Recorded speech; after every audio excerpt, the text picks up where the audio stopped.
Charles, it's time for you to step in here. These people don't and dissolve Parliament. And wouldn't it be the right time for Charles to do that is when he's safe? In the same way that if you believe that Nicolas Maduro was exfiltrated and brought into protective custody to be able to, give the United States the information it needs to effectively fix Venezuela and to get rid of all of the perpetrating in Venezuela, like, hey, let's do the same thing for the UK. And then that would, validate a lot of what Ian Burlingame has said about what's going on in the UK. And, I've told Ian, multiple times, I'm like happy to be wrong that I don't think that Charles is, I'm happy to, I'd love for Charles to be to be the tragic hero here. You know what I mean? Mm-hmm. I would love for him to do that. I'm okay with that. I just don't think it's going to happen, but it would be nice if it did happen. Alex? I'm starting to get the impression that something extremely radical is being prepared in the works for the UK. I think a lot of it has to do with these grooming gangs. And if you get into that story, it's absolutely extraordinary. It's being called the greatest peacetime crime in the history of the United Kingdom. But it's been systematically shoved into the memory hole, to the point where, okay, so apparently over 100,000 English girls were targeted. At least 15,000 of them were raped, and not just like raped. Brutal assault, serially gang raped, horrible, gruesome, horrible stuff. Passed around, drugged, raped all day. Yeah, insane stuff. There's at least 4,000 testimonials. At least 4,000 of them gave testimonies. Jesus. And this thing has been covered up at every level of the British system for 20 years, maybe more. And that was the grooming part. But then apparently the same people, the same families, were also involved in all kinds of other stuff, like VAT fraud, like insurance fraud, car theft, all kinds of shit, and they were generating a lot of cash. And certainly at least 80 million pounds of that cash ended up funding Osama bin Laden when they were looking for him. He was already wanted. Whoa. And 80 million pounds of the money collected by these grooming gangs and laundered through British banks was sent over to Abu Dhabi, where Osama bin Laden was already hiding from the Americans who were looking for him. So that makes the United Kingdom a state sponsor of terrorism. In the eyes of the United States, yeah. In the eyes of the United States. And so, I don't know if you remember, but at during the holiday season 2024, 2025, Elon Musk was firing off all these tweets aimed at not just Keir Starmer, but also Nigel Farage and the whole British establishment. Yeah, he was. In general.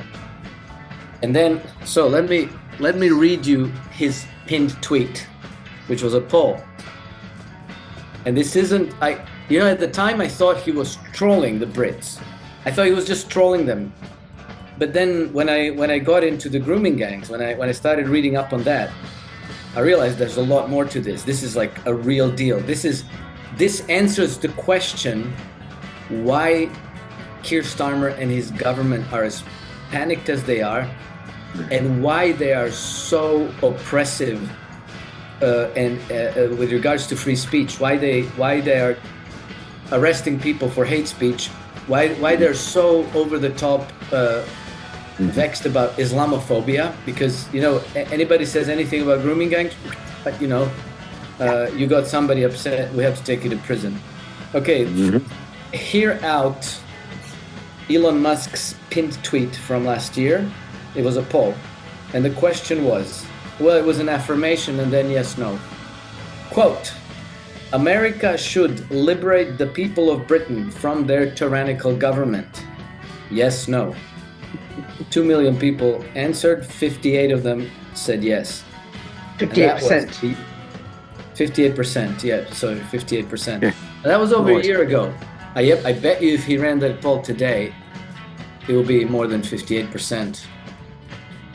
And so I suspect that, because you know, the British establishment has been the big giant parasite, the leech at the side of the United States, but not only. Russia, Japan, the Middle East, Turkey, everybody. It's the one parasite that if you quarantined it, I think that 99% of the world's problems would just go away. And so, if I were Trump, would it be a crazy thing to do to just freaking take them down altogether, root and branch? And what better way than by releasing these Epstein files so that the whole entire world sees the shocking depravity of these people. And now it's out there. Who's going to fight for them? If Keir Starmer says we have to go fight the Russians, who's going to go? Right. Oh no, Alex, beautiful. So exactly. No, seriously. Like I wasn't like I can't do this. I can't look into this stuff directly. Dave Collum does it. You're doing it. Like I can't do it. So I didn't know any of this until you just like a lot of the stuff, the details like this you just said until you just mentioned them to me. So I'm listening to this and integrating this in real time. And your final conclusion about what Trump, why he would use this stuff this way strategically is spot on. Because the goal is how do you get these people? How do you get the average person to not fight for their establishment, right? Yeah. And what is he trying to do in the United States simultaneously when he's dealing with insurrection in places like Minnesota and other places? He's trying to thread the needle to allow the civilian process, not military, the civilian process. Even though he's got the right, he's got legal statute. He could have invoked the Insurrection Act and done all of it and brought the military in. Cleaned up Minneapolis, and he didn't do so.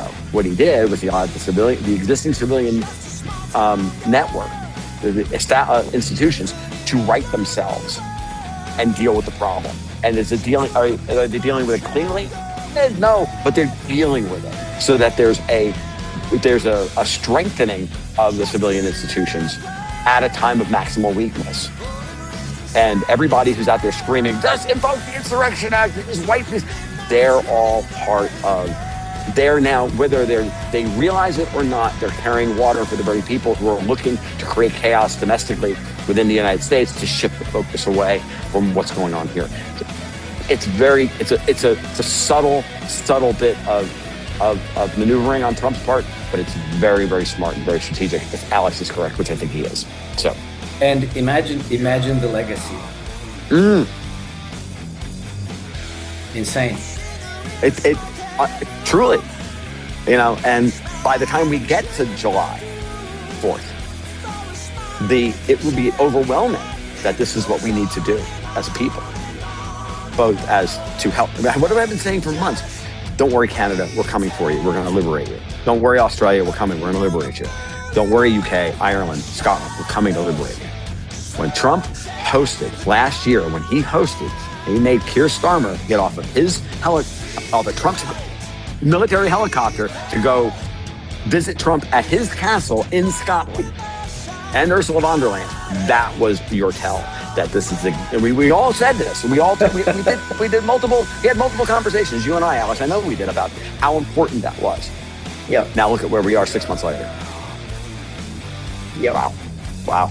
And Trump has to do this, one for his own personal and political survival, but also as part of his campaign to get the United States out from under the heel of the City of London. And in such a way that the United States and the rest of the world are free from their venal parasitism. Right.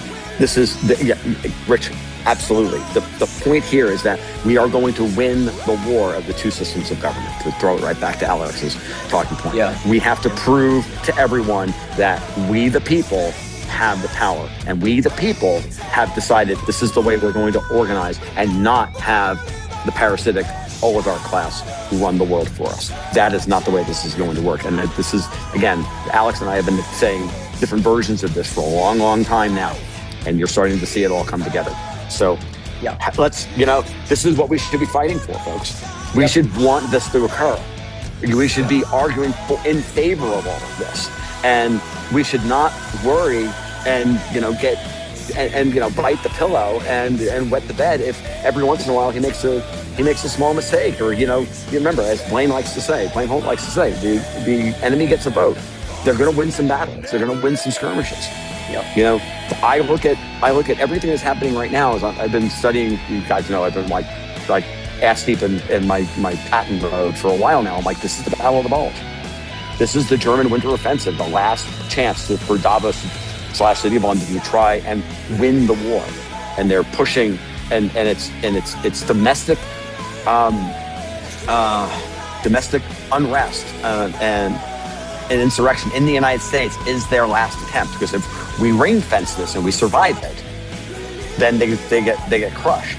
And from a financial market perspective, the win is going to be whether or not Trump's tariffs are upheld by the Supreme Court. Because at that point, that will be the last hope of anybody still sitting here going, where do I put my money? Do I put it in the United States? But the United States is a mess. No. But the tariffs are happening. And I think every week that the SCOTUS does not adjudicate on this, they are just looking for some legal way to walk the fine line to give Trump what he wants. They're not happy about what he did. I can tell you that flat out. They're not happy with what he did. But I don't think legally, they're just looking for a way to say, okay, but you can only do this. You know what I mean? And then you did this, but you can't go any farther than this. They're gonna write some weird legal fiction or some weird legal thing. They're gonna allow them to stand, and then it's gonna move forward. And then once that happens, like your average, fund manager in France or Belgium or the UK that's sitting there on their money, going, allowing Christine Lagarde to freeze everything in amber. Like we're watching bond spreads and stock markets and all this stuff. It's just been sitting there frozen for days now, and it won't move. None of these things will budge, right? Tom, Tom, we could have a separate conversation about that because I want to bring Alex in. Yeah. So, Alex, anything you want to say about what Thomas said? Well, no, but I wanted to throw in something fun into this conversation. Oh no, Alex, because please. A lot of people. I like fun. A lot of people are, as they look at what's coming out of these Epstein files with understandable revulsion, they're saying that all these people should be executed, that they should all be put to death. And I just like to say, as a Christian, I'm against death penalty, but I also think that death would be too easy. So I just want to say how I see the appropriate punishment. Fun? There are certain things that you enjoy in life, like a good steak, like good food, like the sound of birds singing in the trees, the sunlight on your skin, children laughing, right. Stuff like that.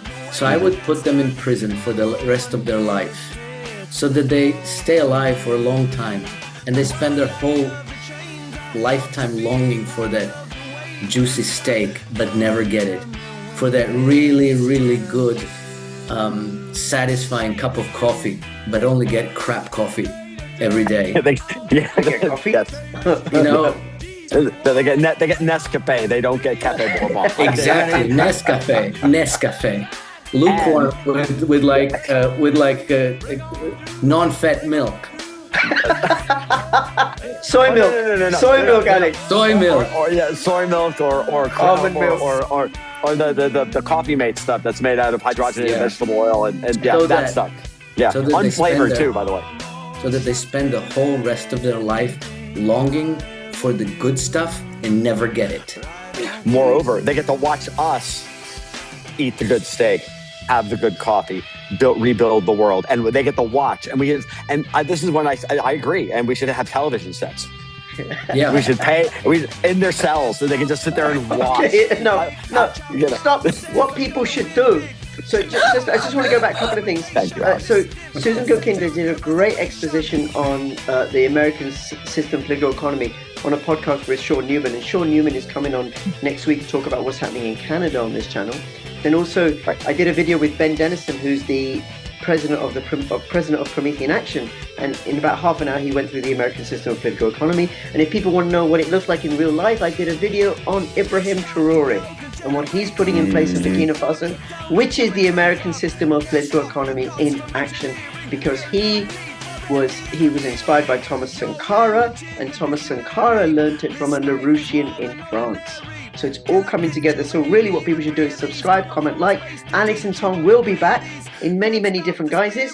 And thank you both, gentlemen, and thank you everybody for watching. All the best. Bye-bye.